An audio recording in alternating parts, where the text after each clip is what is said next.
बिस्मिल्लाहिर्रहमानिर्रहीम। अस्सलाम वालेकुम। ऑनलाइन रेमेडीज में खुश आमदीद।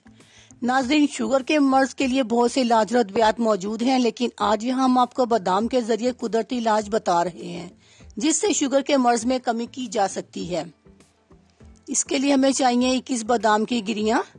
इन्हें आपने पीस लेना है और इन पे लीमू का रस मिलाकर सुबह निहार मुंह खाना है। 20 दिन के इस्तेमाल से आपके शुगर लेवल में काफी हद तक कमी आ जाएगी। लेकिन याद रखें कि ये तरीका शुगर की इंसुलिन का लेवल कम रखने में मुआवन तो है, लेकिन मुस्तकिल शुगर को खत्म नहीं करेगा। मुस्तकिल शुगर का लेवल बरकरार रखने के लिए या शुगर को खत्म करने के लिए आपने बादाम को अपनी गिजा का एक हिस्सा बना लेना है। अल्लाह हाफिज, शुक्रिया।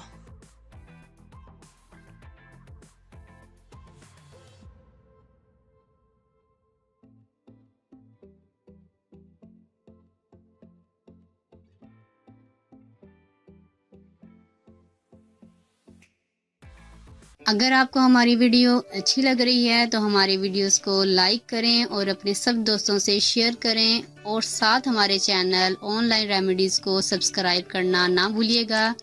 मिलती हूँ मैं आपको एक नई वीडियो के साथ, तब तक के लिए अल्लाह हाफिज।